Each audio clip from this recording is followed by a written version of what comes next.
अस्सलामु अलैकुम زه زاهد دا وړ یو ځل بیا تاسو په خدمت کې حاضر یم. نن به موږ تاسو ریډیکل او آین په منځ کې څه فرق دی، ریډیکل څه ته وایي او آین څه ته وایي، په دې خبره کوو. نو اوله ریډیکل تعریف موږ تاسو داسې کولی شو: an atom or molecule or ion that carries an unpaired electron in its valence shell is called a radical. मतलब यो दاسې आयन या मलिक्यूल या एटम چې په هغې کې یو الکترون بهر د جوړې نه وي، جوړه یې نه وي پوره شوې په آخري شیل کې، نو دې ته ریډیکل ویلی شي.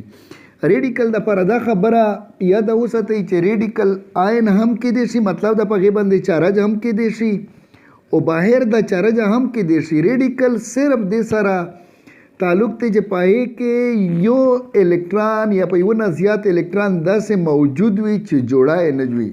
د مثال په توګه سوډیم یو ایټم دی، په هغې کې 11 الکترون دي، 11 پروټون دي. الکترون په اوله شیل کې 2، په دویم شیل کې 8، په څلورو جوړې په صورت کې موجود وي او په آخري شیل کې یو الکترون پاتې کېږي چې کوم دی هغه بهر د جوړې نه دی، یوازې دی، نو دې ته ریډیکل ویلی شي. او سوډیم په ایټم باندې چارج نشته، خو الکترون یوازې په آخري شیل کې موجود دی چې جوړه یې نه ده، سینګل دی، ټیک ته بیله دی، نو دې ته ریډیکل ویلی شي.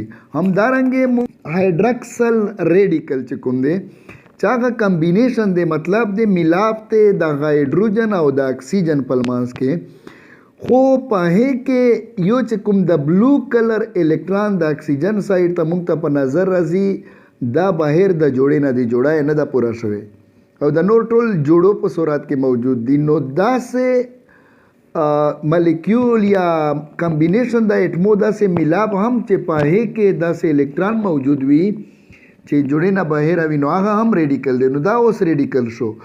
او بله به دا خبره درته وایم چې په دې باندې نیګیټیو یعنی منفي چارج هم موجود دی، دا ریډیکل دی. او په سوډیم چارج نه و، هغه ریډیکل و. ټیک ده. اوس راځو موږ تاسو آین ته چې آین څه ته ویلی شي. an atom or a molecule that carries net electric charge is called ion. یو داسې ایټم یا ملیکیول چې په هغې باندې څه نیټ چارج وي. نیټ چارج مطلب دا واضح یا منفي چارج په راشي یا جمع چارج په راشي. او عموما آین چې جوړیږي هغه د الکترانو د یوه ایټم نه بهر ایستلو د وجې نه یا یو ایټم چې الکتران حاصل کړي نو هغې د وجې نه آین جوړ شي. آین دوه قسمونه دي، مطلب دا مثبت چارج والا هم کېدی شي او منفي چارج والا هم کېدی شي. مثبت چارج چې هغې ته پازیټیو چارج وایي، هغې هغه آین چې په هغې باندې مثبت چارج وي هغې ته کیټاین ویلی شي، او هر هغه آین چې په هغې باندې منفي چارج وي هغې ته اناین ویلی شي. ټیک ده.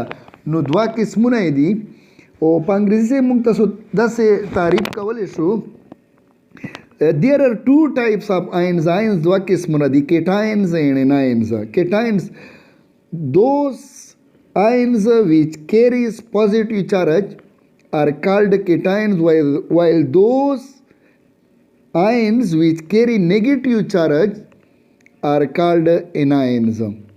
مثال په توګه باندې سوډیم مخکې موږ تاسو ویلو په ریډیکل کې په سوډیم په آخري شیل کې یو الکترون دی، نو که چېرته دا یو الکترون هم د سوډیم نه لاړ شي نو په سوډیم کې د یو الکترون کمی په وجه سره پروټون زیات راشي، پروټون مثبت چارج دی، نو په سوډیم باندې مثبت چارج ظاهر شي، نو دا اوس آین شو.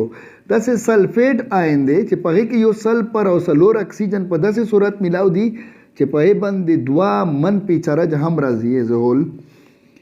نو دا سلفیټ آین چې کوم دی دغه آین دی، مطلب دا په دې چارج راځي، حالانکه دا یو ملاپ دی، په دې کې سلفر او څلور اکسیجن په یو ځای عمل یې کړی وي او ملاو شوی وي.